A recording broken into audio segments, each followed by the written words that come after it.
Have you ever wondered why the woman you loved seemed to change overnight? Why the soft, gentle creature you fell for suddenly became distant, calculating, almost cold? Why you feel like you're always walking on eggshells, trying to decode her moods, her silences, her sudden shifts in affection?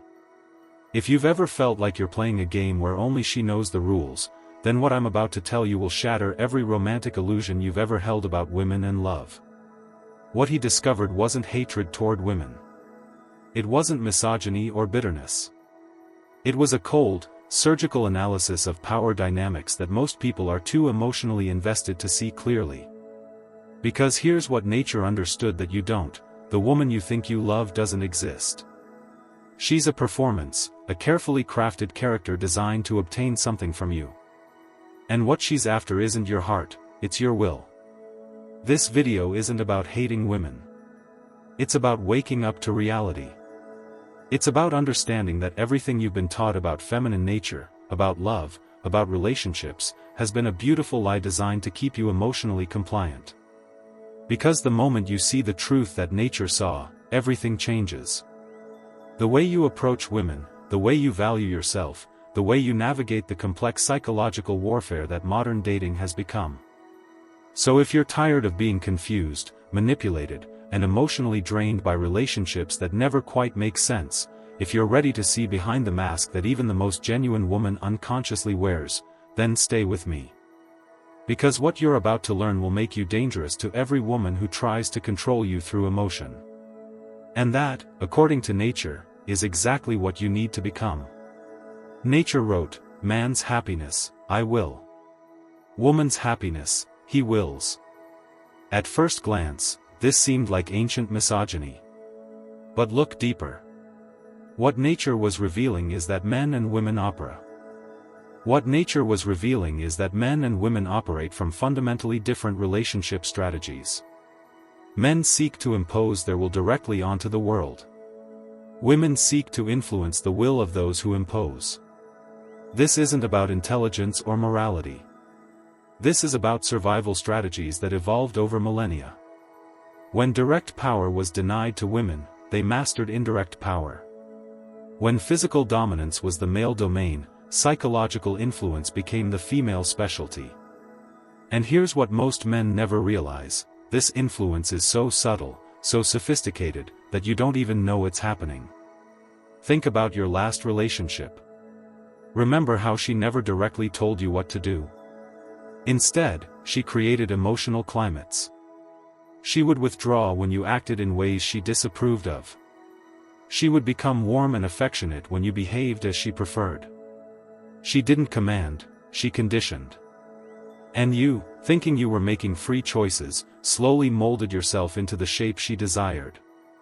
Nature called this the eternal feminine, not the nurturing goddess that romantic poetry celebrates, but the master manipulator who shapes reality through emotional influence rather than direct confrontation.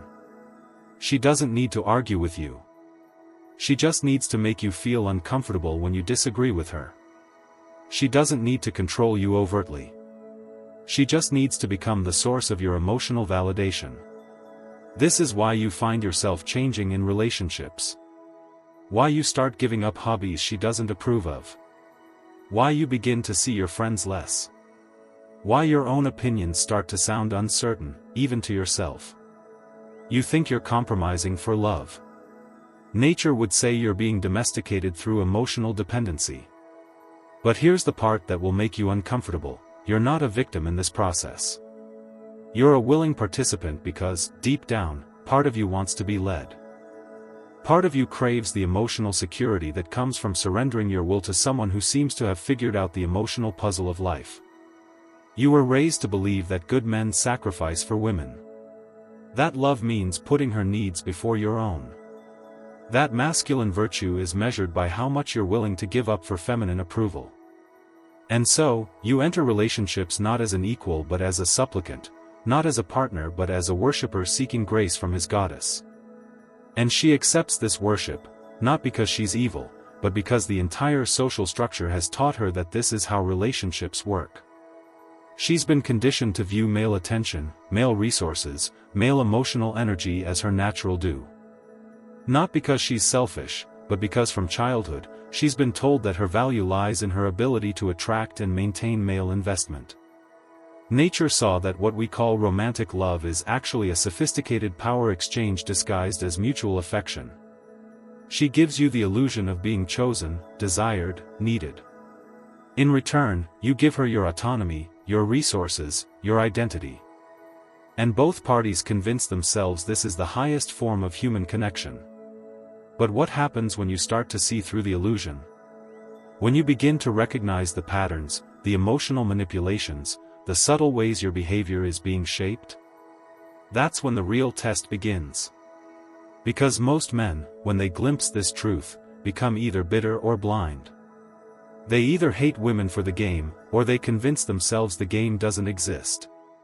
Nature offered a third path, not hatred, not denial, but mastery, understanding the game so completely that you can choose whether to play it, how to play it, and when to walk away from the table entirely. If this content is making sense to you, click the subscribe button and subscribe to the channel. Thank you for your support. Let me tell you about the woman nature feared most. Not the openly aggressive woman, not the obviously manipulative one, but the woman who has perfected the art of innocent control. She never raises her voice. She never makes direct demands. She never appears to be anything other than loving, supportive, and caring. Yet, somehow, mysteriously, everything in your life begins to revolve around her emotional state. This woman has mastered what nature called moral tyranny, the ability to control others through the manipulation of guilt, shame, and emotional obligation. She doesn't tell you what to do. She just becomes sad, disappointed, or hurt when you don't do what she wants. And because you've been programmed to see yourself as responsible for her emotional well-being, you change your behavior to restore her happiness. She never says, "Don't go out with your friends." Instead, she becomes quiet and withdrawn when you mention your plans. She doesn't forbid you from pursuing your goals. She just expresses concerns about how those goals might affect us. She doesn't demand your attention. She just becomes more beautiful, more vulnerable, more needy precisely when you're trying to focus on something else. This is emotional warfare at its most sophisticated. And the genius of it? You can never quite put your finger on what's happening. You can't accuse her of being controlling because she never issues orders. You can't call her manipulative because everything she does appears to come from a place of love and concern. Nature understood that this type of influence is far more powerful than direct domination, because it makes the controlled party complicit in their own submission. You don't feel oppressed, you feel protective. You don't feel manipulated, you feel needed. You don't feel controlled, you feel loved. But look at the results. Over time, your world shrinks. Your decisions become filtered through the question, how will this affect her? Your goals become secondary to the project of maintaining her emotional equilibrium. Your identity becomes defined by your role in her life rather than by your own autonomous development. This isn't necessarily conscious on her part. Many women who operate this way genuinely believe they're being loving and supportive.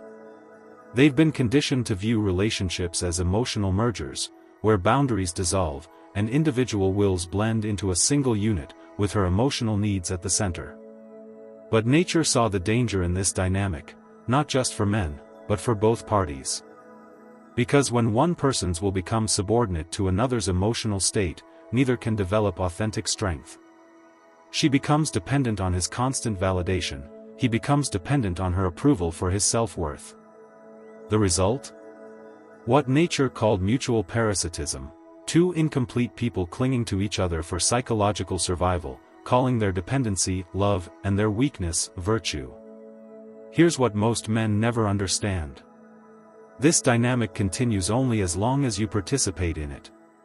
The moment you stop making her emotional state your primary responsibility, the moment you reclaim your autonomous will, everything changes. She can only control you to the degree that you need her approval to feel good about yourself. This is why nature emphasized the development of what he called self-overcoming, the process of becoming so psychologically complete within yourself that you no longer need external validation to maintain your sense of worth. When you reach this state, you can appreciate a woman's company without being enslaved by her moods. You can enjoy her affection without becoming addicted to it. The woman who has been unconsciously controlling you through emotional manipulation will immediately sense this shift.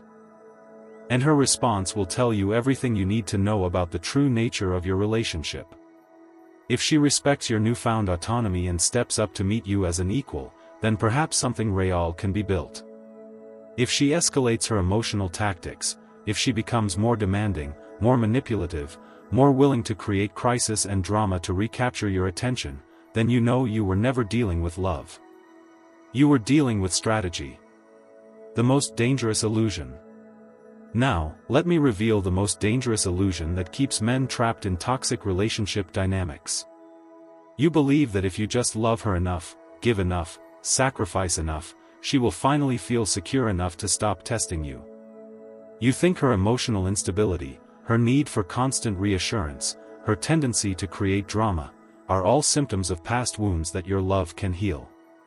This is the savior complex, that nature saw as one of the most destructive myths of romantic culture. The idea that love is primarily about healing, rescuing, and completing another person. But what if her instability isn't a wound to be healed? What if it's a strategy to maintain control? Think about it. As long as she remains emotionally unpredictable, you remain focused on managing her moods rather than pursuing your own goals. As long as she needs constant reassurance, you remain emotionally available for her needs rather than developing your own strength. As long as she's wounded and vulnerable, you remain in the position of protector and provider rather than equal partner. Nature understood that some people, both men and women, unconsciously cultivate their own emotional instability because it gives them power over others. They don't want to be healed, because being wounded is how they maintain their psychological advantage. This is why the broken bird syndrome is so common among men. You're attracted to damaged women, not because you're compassionate, but because their damage makes you feel needed. Their weakness makes you feel strong. Their chaos makes you feel important. But you don't realize, you're not healing anyone.